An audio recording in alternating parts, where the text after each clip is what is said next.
Knowledge ഫാക്ടറിന്റെ പുതിയൊരു വീഡിയോയിലേക്ക് എല്ലാവർക്കും സ്വാഗതം. അപ്പൊ നമ്മുടെ സിവിൽ പോലീസ് ഓഫീസറും നമ്മുടെ വിമൻ സിവിൽ പോലീസ് ഓഫീസറും പരീക്ഷ എഴുതാൻ പോകുന്നവർക്ക് വേണ്ടിയിട്ടുള്ള ഒരു വീഡിയോ ആണ്.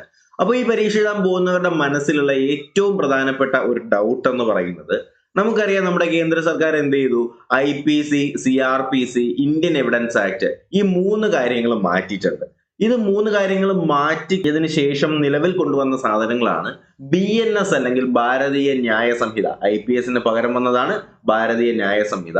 CRPCക്ക് നിലവിൽ അല്ലെങ്കിൽ അതിന് പകരം നിലവിൽ വന്നതാണ് ഭാരതീയ നാഗരിക സുരക്ഷാ സംഹിത അല്ലെങ്കിൽ BNSS എന്ന് പറയും, ഭാരതീയ നാഗരിക സുരക്ഷാ സംഹിത.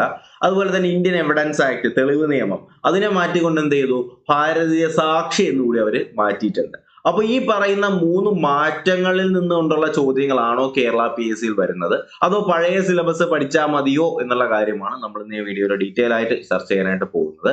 അപ്പോൾ നിങ്ങൾക്കറിയാം നമ്മുടെ ചാനലിൽ നിലവിൽ ഇപ്പോൾ നമ്മുടെ എക്സൈസിൻ നമ്മുടെ CPOയുടെയും WCPOയുടെയും ക്ലാസ്സുകൾ എടുത്ത് വരുന്നുണ്ട്. അതിന്റെ ഭാഗമായിട്ടാണ് നമ്മുടെ കേരള പോലീസ് ആക്ടിന്റെ ആദ്യമേ തന്നെ നമ്മുടെ കേരള പോലീസ് ആക്ടിന്റെ ഒരു കംപ്ലീറ്റ് ടോപ്പിക്കുകൾ നമ്മൾ കവർ ചെയ്തിട്ടുണ്ടായിരുന്നു. അപ്പോൾ വരുന്ന ദിവസങ്ങളിൽ നമ്മൾ എന്ത് ചെയ്യും, ബാക്കി ടോപ്പിക്കുകൾ കൂടി കവർ ചെയ്യും. അപ്പൊ എന്തായാലും ആ ക്ലാസ്സുകളിലേക്കൊക്കെ നമുക്ക് പോവാം. അതിനു മുന്നേ ഒരു പ്രധാനപ്പെട്ട കാര്യം നിങ്ങളായിട്ട് പറയാനുള്ളത്, നമ്മൾ ഈ ക്ലാസ്സുകൾ നമ്മുടെ ചാനലിൽ എടുത്തു വരുന്ന ഈ പറയുന്ന സിവിൽ പോലീസ് ഓഫീസറിന്റെയും അതുപോലെ തന്നെ വിമൻ സിവിൽ പോലീസ് ഓഫീസറിന്റെയും കോഴ്സുകളിലേക്ക് നിങ്ങൾ ജോയിൻ ചെയ്യണം. അങ്ങനെ പറയാനുള്ള കാര്യം എന്ന് പറയുന്നത്, നമ്മൾ യൂട്യൂബിൽ കൊടുക്കുന്ന എല്ലാ CPOയുടെയും ക്ലാസ്സുകളുടെയും അതിന്റെയൊക്കെ PDF മെറ്റീരിയൽസ്, മോക്ക് ടെസ്റ്റുകൾ, മോഡൽ എക്സാംസ്, പ്രീവിയസ് ക്വസ്റ്റ്യൻസ് ഒക്കെ നിങ്ങൾക്ക് കിട്ടുക ഈ പറയുന്ന CPOയുടെ കോഴ്സിലേക്ക് ജോയിൻ ചെയ്താലാണ്. അതിലേക്ക് നിങ്ങൾ ജോയിൻ ചെയ്യുന്നതിന് വേണ്ടിയിട്ടുള്ള പേയ്മെന്റ് എന്ന് പറയുന്നത് 500 രൂപ മാത്രമേ ഉള്ളൂ. ഈ 500 രൂപയ്ക്കകത്ത് നമ്മൾ ഈ പറയുന്ന സ്പെഷ്യൽ ടോപ്പിക്കുകൾ കംപ്ലീറ്റ് ആയിട്ട് നിങ്ങൾക്ക് കവർ ചെയ്ത് തരുന്നതായിരിക്കും. അപ്പോൾ ഈ 500 രൂപ നിങ്ങൾ അയക്കേണ്ട നമ്പർ എന്ന് ശ്രദ്ധിക്കുക, 999611697272. ഈ നമ്പറിലേക്ക് നിങ്ങൾ പേയ്മെന്റ് ചെയ്യുക.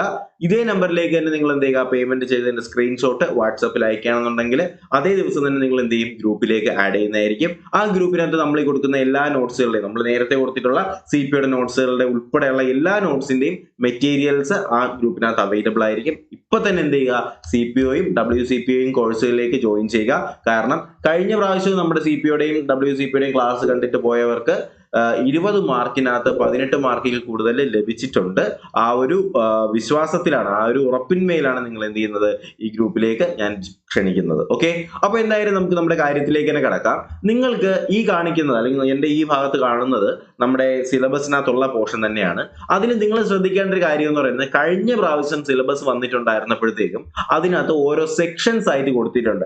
നമുക്കറിയാം ഈ ആദ്യം കൊടുത്തിട്ടുള്ളത് എന്ന് പറഞ്ഞാൽ അത് മലയാളത്തിലായിരുന്നു. കൂടാതെ ഇതിനകത്ത് കൊടുത്തിട്ടുള്ള ഓരോന്നിനും അതിന്റെ സെക്ഷൻസ് കൊടുത്തിട്ടുണ്ടായിരുന്നു. ഇതിനകത്ത് നിങ്ങളിവിടെ ആദ്യം കൊടുത്തിട്ടുള്ളത് നമ്മുടെ act likely to cause harm done by criminal intent എന്ന് പറയുന്ന ഈ ഒരു പോർഷന്റെ നമ്മുടെ പഴയ സിലബസിനകത്തുണ്ടായിരുന്ന സെക്ഷൻ എന്ന് പറയുന്നത് സെക്ഷൻ 81 ആയിരുന്നു കേട്ടോ. ഈ പറയുന്ന 81ാമത്തെ സെക്ഷൻ നമ്മുടെ പുതിയ BNSലോട്ട് മാറുമ്പോഴത്തേക്കും, അല്ലെങ്കിൽ IPC മാറി അത് BNSലോട്ട് മാറുമ്പോഴത്തേക്കും അത് 14 ആയിട്ട് മാറുന്നുണ്ട്. ഓക്കെ, അപ്പൊ ഇത് ആക്ച്വലി നമ്മുടെ IPCക്കകത്ത് വരുന്നത് 81 എന്നാണ്. പക്ഷെ ഇത് നമ്മുടെ ഭാരതീയ ന്യായ സംഹിത അല്ലെങ്കിൽ BNSലേക്ക് മാറുമ്പോഴത്തേക്കും അത് 14 ആയിട്ട് മാറുന്നുണ്ട്. അതുപോലെ തന്നെ 7 വയസ്സിന് താഴെ പ്രായമുള്ള കുട്ടികൾ ചെയ്യുന്ന കൃത്യം, ഇതിനെക്കുറിച്ച് നമ്മുടെ IPCയിൽ പറയുന്ന സെക്ഷൻ എന്ന് പറയുന്നത് 82 ആണ്. എന്നാൽ ഇതിനെക്കുറിച്ച് ഭാരതീയ ന്യായ സംഹിതയിൽ പറയുന്നത് സെക്ഷൻ 15 ആയിട്ടാണ് പറയുന്നത്. അതുപോലെ തന്നെ 7 വയസ്സിന് മുകളിൽ 12 വയസ്സിന് താഴെ പ്രായമുള്ള കുട്ടികൾ ചെയ്യുന്ന കൃത്യം, ഇതിനെക്കുറിച്ച് നമ്മുടെ IPCയിൽ പറയുന്ന സെക്ഷൻ എന്ന് പറയുന്നത് 83 ആണ്. എന്നാൽ ഇതിനെക്കുറിച്ച് നമ്മുടെ ഭാരതീയ ന്യായ സംഹിതയിൽ പറയുന്നത് സെക്ഷൻ 21 ആയിട്ടാണ്. ഓക്കെ, അപ്പൊ ഈ ഒരു മാറ്റം എന്ത് ചെയ്യുന്നുണ്ട്, ആക്ച്വലി നമ്മുടെ സിസ്റ്റത്തിനകത്ത് വരുന്നുണ്ട്. പക്ഷെ നിങ്ങൾ ഇവിടെ ശ്രദ്ധിക്കേണ്ട ഒരു കാര്യം, ഡിസംബർ 2024 വരെ ഇതിന്റെ റിവ്യൂ പീരീഡ് ആണ്.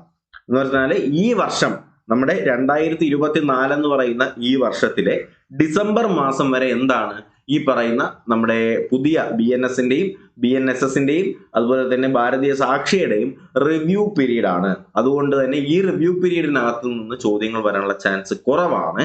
എന്നിരുന്നാലും നമ്മുടെ PSC എന്ന് പറയുന്നത് സൈക്കോയാണ്, ഒന്നും വിശ്വസിക്കാൻ പറ്റത്തില്ല. അതുകൊണ്ട് തന്നെ നമ്മൾ ക്ലാസ്സുകൾ എടുക്കാനായിട്ട് പോകുന്നത് പഴയ സെക്ഷനെയും പുതിയ സെക്ഷനും പറഞ്ഞുകൊണ്ടായിരിക്കും ക്ലാസ്സുകൾ എടുക്കുന്നത്. എന്ന് പറഞ്ഞാൽ ഇപ്പൊ ആദ്യം പറഞ്ഞ സെക്ഷൻ ആണെന്നുണ്ടെങ്കിൽ പഴയതിൽ 81 ആണ്, പുതിയതിൽ 14 ആണ്. വന്നിട്ടുള്ള മാറ്റങ്ങൾ ഉൾപ്പെടെ ഉൾപ്പെടുത്തിക്കൊണ്ടായിരിക്കും നമ്മുടെ പുതിയ നോട്ട്സുകളും പുതിയ ക്ലാസ്സുകളും. അതുകൊണ്ടാണ് ഞാൻ പറഞ്ഞത് തീർച്ചയായിട്ടും നിങ്ങൾ എന്ത് ചെയ്യുക, നമ്മുടെ കോഴ്സുകളിലേക്ക് ജോയിൻ ചെയ്യുക. ജോയിൻ ചെയ്താൽ നിങ്ങൾക്ക് അതിനുള്ള ബെനിഫിറ്റ് എന്തായാലും ലഭിക്കും. ഓക്കെ, അപ്പൊ ഞാൻ ഈ പറഞ്ഞ കണക്കിന് 2024 ഡിസംബർ വരെ നമ്മുടെ ഈ പറയുന്ന ഈ 3 സെക്ഷൻസിന്റെയും IPCയുടെയും അല്ലെങ്കിൽ BNSന്റെയും BNSSന്റെയും എവിഡൻസ് ആക്ടിന്റെയും റിവ്യൂ പീരീഡ് ആണ്. ഈ റിവ്യൂ പീരീഡിനകത്ത് മാറ്റങ്ങൾ വരും, പുതിയ കാര്യങ്ങൾ കൂട്ടിച്ചേർക്കും, പഴയ കുറച്ച് കാര്യങ്ങൾ എടുത്ത് കളയും. അപ്പോൾ അതുകൊണ്ട് തന്നെ ഈ മാറ്റങ്ങൾ എന്ത് ചെയ്യും, തീർച്ചയായിട്ടും ഈ റിവ്യൂ പീരീഡിനകത്ത് ഉണ്ടായിരിക്കും. ഈ റിവ്യൂ പീരീഡിന് ശേഷമേ എന്ത് ചെയ്യത്തുള്ളൂ, ഈ പറയുന്ന നമ്മുടെ 3 കാര്യങ്ങളും എക്സാക്റ്റ് ആയിട്ട് അവർ ഫൈൻഡീസ് ചെയ്യത്തുള്ളൂ. അതുകൊണ്ട് തന്നെ കേരള PSCയിലെ ഏറ്റവും കൂടുതൽ ചോദിക്കാൻ സാധ്യത എന്ന് പറയുന്നത് പഴയ സെക്ഷൻസ് ഉൾപ്പെടുത്തിക്കൊണ്ടായിരിക്കും. എന്നിരുന്നാലും ചില സെക്ഷൻസ് നമ്മൾ കൃത്യമായി പഠിച്ചു തന്നെ പോകണം. പുതിയ സെക്ഷൻസ് നമ്മുടെ മർഡർ പോലത്തെ കാര്യങ്ങളും റേപ്പുമായിട്ട് ബന്ധപ്പെടുത്തിയിട്ടുള്ള കുറെ കാര്യങ്ങളിലൊക്കെ നല്ല മാറ്റങ്ങൾ വന്നിട്ടുണ്ട്. അപ്പോൾ ഈ പറയുന്ന മാറ്റങ്ങൾ കൂടി നമുക്ക് ഉൾപ്പെടുത്തേണ്ടത് അല്ലെങ്കിൽ നമ്മൾ പഠിക്കേണ്ടത് വളരെ അത്യാവശ്യമാണ്.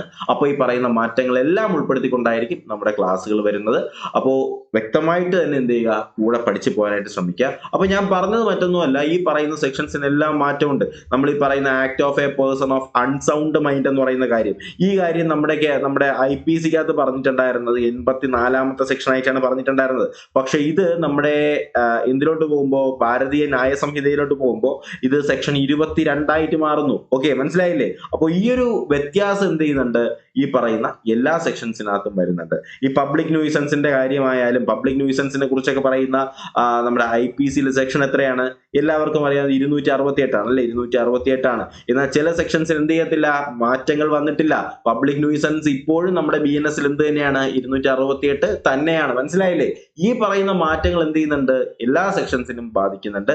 അതുപോലെ തന്നെ വരുന്ന മറ്റൊരു സെക്ഷൻ എന്ന് പറയുന്നത് നമ്മുടെ ഒഫൻസസ് അഗെയിൻസ്റ്റ് ബോഡി എന്ന് പറയുന്ന പോയിന്റ് ആണ്. ഒഫൻസസ് അഗെയിൻസ്റ്റ് ബോഡി, ഇതിൽ നമ്മൾ ആദ്യം നോക്കുന്നത് മർഡർ എന്ന് പറയുന്ന സെക്ഷനെ കുറിച്ചാണ്. നമുക്കറിയാം മർഡറിനെ കുറിച്ച് അല്ലെങ്കിൽ കൊലപാതകത്തെ കുറിച്ച് നമ്മൾ പഠിച്ചുകൊണ്ടിരുന്നത് സെക്ഷൻ 299 അല്ലെ, 299. എന്നാൽ ഈ പറയുന്ന 299 നമ്മുടെ BNSലോട്ട് മാറുമ്പോൾ, ഭാരതീയ ന്യായ സംഹിതയിലേക്ക് മാറുമ്പോൾ അത് 98 ആയിട്ട് മാറുന്നു. എത്രയായിട്ട്? 98 ആയിട്ട് അത് മാറുകയാണ്. അതുപോലെ തന്നെ കൾപ്പബിൾ ഹോമിസൈഡിനെ കുറിച്ച് നമ്മൾ പഠിച്ചുകൊണ്ടിരുന്നത് സെക്ഷൻ 300 അല്ലെ. സെക്ഷൻ 300 കൾപ്പബിൾ ഹോമിസൈഡിനെ കുറിച്ച് പഠിച്ചുകൊണ്ടിരുന്നു. എന്നാൽ ഈ 300 എന്ന് പറയുന്ന സെക്ഷൻ ഭാരതീയ ന്യായ സംഹിതയിലേക്ക് മാറുമ്പോഴത്തേക്കും അത് സെക്ഷൻ 99 ആയിട്ട് മാറുന്നുണ്ട്.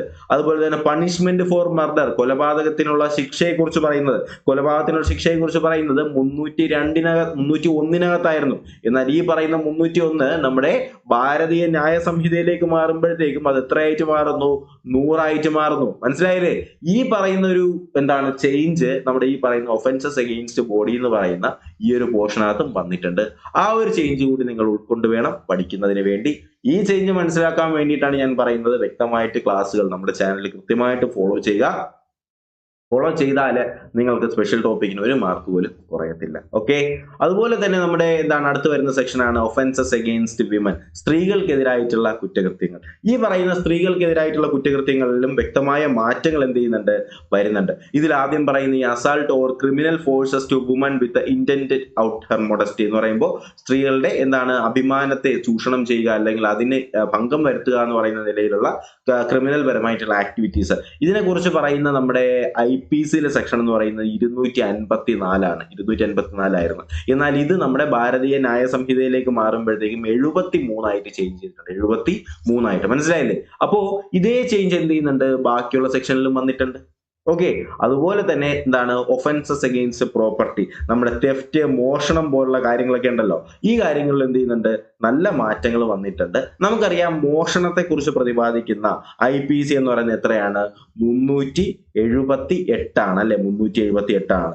ഇതെന്ത് ചെയ്യുന്നു, നമ്മുടെ BNSലേക്ക് വരുമ്പോഴത്തേക്കും അത് എത്രയായിട്ട് മാറുന്നു എന്നറിയാമോ, അത് 301 ആയിട്ട് മാറുകയാണ്. ഓക്കെ, തെഫ്റ്റ് എന്ന് പറയുന്നത് 378 ആയിരുന്നു, പക്ഷെ ഇത് 301 ആയിട്ട് മാറുന്നു. ഈ 301 എന്ന് പറയുന്ന ആക്ച്വലി എന്താണ്, നമ്മൾ നേരത്തെ പറഞ്ഞിട്ടുണ്ടായിരുന്ന 301 ഓർമ്മയുണ്ടല്ലോ, പണിഷ്മെന്റ് ഫോർ മർഡർ. പഴയ IPCയിലെ പണിഷ്മെന്റ് ഫോർ മർഡർ ആണ് 301. അത് പുതിയ BNS വന്നപ്പോഴത്തേക്ക് അത് എന്തായിട്ട് മാറി, ഈ 301 പുതിയ മോഷണത്തിന്റെ വകുപ്പായിട്ട് മാറി. മനസ്സിലായില്ലേ? ഈ മാറ്റം എന്ത് ചെയ്യുന്നുണ്ട്, ഈ ത്രൂ ഔട്ട് സിലബസിൽ എന്ത് ചെയ്യും, നമുക്ക് ഈ ഒരു മാറ്റം കാണാനായിട്ട് കഴിയും. അതുകൊണ്ടാണ് ഞാൻ പറഞ്ഞത് മാറ്റം ഉൾക്കൊണ്ട് പഠിക്കുക. പക്ഷേ ചോദ്യങ്ങൾ വരാനായിട്ട് പോകുന്നത് പഴയ സിലബസ് തന്നെ ഉൾപ്പെടുത്തിയിട്ടായിരിക്കും. എന്നിരുന്നാലും ചില ചോദ്യങ്ങൾ ചിലപ്പോൾ എന്ത് ചെയ്യാം, ഈ പറയുന്ന BNS നിന്നും അല്ലെങ്കിൽ അതിന്റെ പേരെന്താണ്, BNS വന്ന മാറ്റം എന്താണ് എന്ന് പറഞ്ഞുകൊണ്ട് ചില സെക്ഷൻസ്, ചില സോളിഡ് സെക്ഷൻസ് നമുക്ക് അങ്ങനെ പഠിക്കണം. കാര്യം എന്താണ്, ഈ മർഡറിന്റെ കേസുകളൊന്നും മാറ്റാനുള്ള ചാൻസ് ഇല്ല. അപ്പൊ അങ്ങനെയുള്ള ചില സോളിഡ് ആയിട്ടുള്ള ചില വകുപ്പുകളൊക്കെ നമുക്ക് അങ്ങനെ തന്നെ പഠിച്ചെടുക്കേണ്ടത് അത്യാവശ്യമാണ്. അതുപോലുള്ള മറ്റൊരു സാധനമാണ് എന്ത്, പാർട്ട് 2. പാർട്ട് 2-ൽ നിന്ന് നമുക്ക് 3 മാർക്കിനാണ് ചോദ്യങ്ങൾ ഉണ്ടാവുക. ഓക്കെ, പാർട്ട് 2-ൽ നിന്ന് നമുക്ക് 3 മാർക്കിനാണ് ചോദ്യങ്ങൾ ഉണ്ടാവുക. ഇതെന്ന് പറയുന്നത് പാർട്ട് 2 എന്ന് പറഞ്ഞാൽ ആക്ച്വലി എന്താണ്, നമ്മുടെ CRPC-ക്കകത്ത് വരുന്ന കാര്യങ്ങളാണ് ഇതിനകത്ത് പറയുന്നത്. ഓക്കെ, CRPC എന്ന് പറയുമ്പോൾ നിലവിൽ നമ്മുടെ ഭാരതീയ നാഗരിക സുരക്ഷാ സംഹിത എന്ന് പറയുന്ന ഈ ഒരു സെക്ഷനകത്ത് വരുന്ന കാര്യങ്ങളാണ് ഇതിനകത്ത് പറയുന്നത്. പക്ഷെ ഇതിനകത്തും സെക്ഷൻസ് ഒന്നും കൊടുത്തിട്ടില്ല. ഇത് നമുക്ക് എന്ത് ചെയ്യാം, സിമ്പിൾ ആയിട്ട് പഠിച്ചെടുക്കാൻ കഴിയും. വലിയ ബുദ്ധിമുട്ടൊന്നും നമ്മുടെ BNSS-നകത്തും നിങ്ങൾക്ക് ഉണ്ടാവത്തില്ല. അതുപോലെ തന്നെ വരുന്നൊരു കാര്യമാണ് പാർട്ട് 3.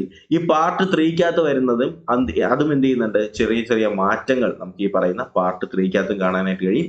സെക്ഷൻസും അതിനകത്ത് മാറ്റം വരുന്നുണ്ട്. പാർട്ട് 3-ൽ നമുക്ക് എത്ര മാർക്കിനാണ്, 2 മാർക്കിനാണ്. ഇതിനകത്ത് എന്താണ് വരുന്നത്, പാർട്ട് 3 എന്ന് പറയുന്നത് ഇന്ത്യൻ എവിഡൻസ് ആക്ട് ആണ്. ഇന്ത്യൻ എവിഡൻസ് ആക്ട് അല്ലെങ്കിൽ ഭാരതീയ സാക്ഷ്യ എന്ന് പറയും, ഭാരതീയ സാക്ഷ്യ. ഇതിനകത്തും എന്ത് ചെയ്യുന്നുണ്ട്, മാറ്റങ്ങൾ വരുന്നുണ്ട്. വ്യക്തമായ മാറ്റങ്ങൾ അതിനകത്തും വരുന്നുണ്ട്. അതുകൊണ്ട് എന്ത് ചെയ്യുക, ഈ പറയുന്ന ഭാരതീയ സാക്ഷ്യയിൽ നിന്നും നമുക്ക് വ്യക്തമായിട്ട് പഠിച്ചെടുക്കേണ്ടത് അത്യാവശ്യമാണ്. ഇതിനകത്ത് പറയുന്ന how much information received from accused by proved എന്ന് പറയുന്നത് സെക്ഷൻ 27 ആണ്. മനസ്സിലായില്ലേ? അപ്പൊ അങ്ങനെ വരുന്ന ഓരോ സെക്ഷനും അതിന്റെ സബ് സെക്ഷനുമായിട്ട് ബന്ധപ്പെടുത്തിയിട്ട് മാറ്റങ്ങൾ വരുന്നുണ്ട്. അപ്പൊ ഈ സിലബസ് നിങ്ങളെ ഇന്ന് പരിചയപ്പെടുത്തി തരിക, വ്യക്തമായി ഇന്ന് മനസ്സിലാക്കി തരാൻ വേണ്ടിയിട്ടാണ് ഈ ഒരു വീഡിയോ ഇപ്പോൾ ചെയ്യുന്നത് കേട്ടോ. അപ്പോ അതുപോലെ തന്നെ Kerala police act, Kerala police act നമ്മുടെ ചാനലിൽ തന്നെ നമ്മൾ കംപ്ലീറ്റ് ചെയ്തതാണ്. അതിന് വേണ്ടിയിട്ട് നിങ്ങൾ എന്ത് ചെയ്യുക, CPO WCPO എന്ന് പറയുന്ന പ്ലേലിസ്റ്റ് നിങ്ങളൊന്ന് ചെക്ക് ചെയ്ത് നോക്കുക. 3 ക്ലാസ്സുകളായിട്ട് ഉൾപ്പെടുത്തിക്കൊണ്ട് നമ്മൾ എന്ത് ചെയ്തു, വളരെ സിമ്പിൾ ആണ്. കേരള പോലീസ് ആക്ടിൽ മാറ്റം വന്നിട്ടില്ല, പഴയ കാര്യങ്ങൾ തന്നെയാണ്. അപ്പൊ കേരള പോലീസ് ആക്ട് എന്നിട്ട് ഞാൻ കുറെ പഠിപ്പിച്ചതാണ്, എന്നിട്ട് ഞാൻ വീണ്ടും നിങ്ങൾക്ക് എന്ത് ചെയ്തിട്ടുണ്ട്, കേരള പോലീസ് ആക്ടിന്റെ ക്ലാസ്സുകൾ എടുത്തു തന്നിട്ടുണ്ട്. അത് നിങ്ങൾക്ക് മനസ്സിലാക്കാൻ വേണ്ടിയിട്ടാണ്. അതുപോലെ തന്നെ നമ്മുടെ NDPS ആക്ടുമായിട്ട് ബന്ധപ്പെടുത്തിയിട്ട് 2 മാർക്കിനാണ് ചോദ്യം വരുന്നത്. സിമ്പിൾ ആണ്, പഠിച്ചെടുക്കാൻ ഒരു ബുദ്ധിമുട്ടുമില്ല. അപ്പൊ NDPS ആക്ട് 2 മാർക്കിനാണ്. അതുപോലെ തന്നെ നമ്മുടെ പോക്സോ ആക്ട് 2012 അതിനും ഇത്ര മാർക്കിനാണ്, 2 മാർക്കിനാണ് ചോദ്യങ്ങൾ വരുന്നത്, മാറ്റമില്ല. അതുപോലെ തന്നെ ഇൻഫോർമേഷൻ ആക്ട് അല്ലെങ്കിൽ IT ആക്ടിൽ നിന്ന് നിങ്ങൾക്ക് 2 മാർക്കിനാണ് ചോദ്യം വരുന്നത്, അതിനും മാറ്റമില്ല. അതുപോലെ തന്നെ റൈറ്റ് ടു ഇൻഫർമേഷൻ ആക്ട് അല്ലെങ്കിൽ വിവരാവകാശ നിയമത്തിൽ നിന്ന് നിങ്ങൾക്ക് 2 മാർക്കിന് ചോദ്യം ഉണ്ടാവും. അപ്പൊ ഈ പറയുന്ന കാര്യങ്ങളെല്ലാം കൂടി ചേർത്തുകൊണ്ട് നമുക്ക് എത്ര മാർക്കിന് പരീക്ഷയുണ്ട്, 20 മാർക്കിനാണ് സ്പെഷ്യൽ ടോപ്പിക് ഉള്ളത്. ഈ 20 മാർക്കിന് നിങ്ങൾക്ക് എന്തായാലും ഞാൻ ഗ്യാരണ്ടി ചെയ്തു തരുന്നു, 18-ൽ കൂടുതൽ മാർക്ക് ഞാൻ നിങ്ങൾക്ക് എന്ത് ചെയ്തു തരും, വാങ്ങിച്ച് തന്നിരിക്കും. അപ്പോ എന്റെ ഈ ഉറപ്പിന്മേൽ നിങ്ങൾക്ക് എന്ത് ചെയ്യാം, നമ്മുടെ കോഴ്സിലേക്ക് ജോയിൻ ചെയ്യാം. ജോയിൻ ചെയ്താൽ ഈ പറയുന്ന മാറ്റങ്ങൾ ഉൾക്കൊണ്ടിട്ടുള്ള ഏറ്റവും പുതിയ ക്ലാസ്സുകൾ നിങ്ങൾക്ക് നമ്മുടെ ചാനൽ മുഖാന്തരവും അതുപോലെ തന്നെ നമ്മുടെ സ്പെഷ്യൽ ടോപ്പിക് ഗ്രൂപ്പിനകത്ത് നിങ്ങൾക്ക് അവൈലബിൾ ആയിരിക്കും. നമ്മുടെ ഗ്രൂപ്പിനകത്ത് ഈ പറയുന്ന എല്ലാത്തിന്റെ നോട്ട്സും കൃത്യമായി കിട്ടും. അപ്പൊ വ്യക്തമായി നിങ്ങൾ എന്ത് ചെയ്യുക, ആ നോട്ട്സുകൾ മനസ്സിലാക്കിക്കൊണ്ട് മാത്രം നിങ്ങൾ പഠിക്കുക. അതുകൊണ്ട് തന്നെ നമ്മുടെ സിവിൽ പോലീസ് ഓഫീസർ 2024 WCPO 2024 പഠിക്കാൻ പോകുന്ന എല്ലാവരും എന്ത് ചെയ്യുക, നമ്മുടെ കോഴ്സിലേക്ക് ഒന്ന് ജോയിൻ ചെയ്യുക. ജോയിൻ ചെയ്ത് നോട്ട്സ് ഡൗൺലോഡ് ചെയ്ത് വെച്ച് അത് വായിച്ച് തന്നെ പഠിക്കാനായിട്ട് ശ്രമിക്കുക. ഓക്കെ, അപ്പോ നല്ല രീതിയിൽ പഠിക്കുക. ബാക്കിയുള്ള ദിവസങ്ങൾ എന്ന് പറയുമ്പോൾ നമ്മുടെ ബാക്കി ക്ലാസ്സുകൾ ഇനി തിങ്കളാഴ്ച മുതൽ നിങ്ങൾക്ക് WCPO CPO ക്ലാസ്സുകൾ ഉണ്ടാവും. അപ്പോൾ ഈ പറയുന്ന എക്സൈസിന്റെ എക്സാമിനേഷൻ ഇനി വന്നിരിക്കുന്നത് കൊണ്ടാണ് നിലവിൽ കുറച്ച് ക്ലാസ്സുകൾക്ക് ബ്രേക്ക് വന്നത്. അപ്പൊ എന്തായാലും നമ്മൾ അടുത്ത ആഴ്ച മുതൽ തന്നെ ക്ലാസ്സുകൾ കണ്ടിന്യൂസ് ആയിട്ട് നിങ്ങൾക്ക് തരുന്നതായിരിക്കും. അപ്പൊ മാക്സിമം എല്ലാവരും എന്ത് ചെയ്യുക, നമ്മുടെ ഗ്രൂപ്പിലേക്ക് ഇന്ന് തന്നെ ജോയിൻ ചെയ്യാനായിട്ട് ശ്രമിക്കുക. അഡ്മിഷൻസ് ഉടനെ തന്നെ ക്ലോസ് ചെയ്യുന്നതായിരിക്കും കേട്ടോ. അപ്പൊ എന്തായാലും ബാക്കി കാര്യങ്ങളെല്ലാം നമുക്ക് എന്ത് ചെയ്യാം, നമ്മുടെ ക്ലാസ് വീഡിയോസിൽ നമുക്ക് ചർച്ച ചെയ്യാം. അപ്പോൾ ഈ പറയുന്ന മാറ്റങ്ങൾ നിങ്ങൾക്ക് മനസ്സിലായി എന്ന് തന്നെ പ്രതീക്ഷിക്കുന്നു.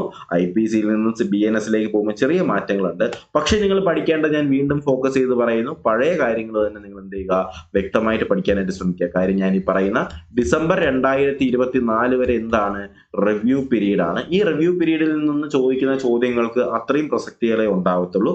പക്ഷേ നമ്മൾ എന്ത് ചെയ്യണം, ഈ പറയുന്ന ചേഞ്ചസ് നമ്മുടെ മനസ്സിൽ ഉണ്ടായിരിക്കണം. കാര്യം എന്താണ്, PSC നമുക്ക് പ്രഡിക്റ്റ് ചെയ്യാൻ പറ്റത്തില്ല. എക്സ്ട്രീം സൈക്കോസ് ആണ്, എന്തും ചോദിക്കാനുള്ള ചാൻസ് ഉണ്ട്. അതുകൊണ്ട് കാര്യങ്ങൾ വ്യക്തമായി മനസ്സിലാക്കി മുന്നോട്ട് പോവുക. അപ്പൊ എന്തായാലും ബാക്കി കാര്യങ്ങളൊക്കെ നമുക്ക് എന്ത് ചെയ്യാം, മറ്റൊരു വീഡിയോയിൽ ചർച്ച ചെയ്യാം. പുതിയൊരു വീഡിയോ ക്ലാസ്സൊക്കെ ആയിട്ട് നമുക്ക് ഉടനെ തന്നെ കാണാം. അതുവരേക്കും എല്ലാവർക്കും bye bye, good bye, take care.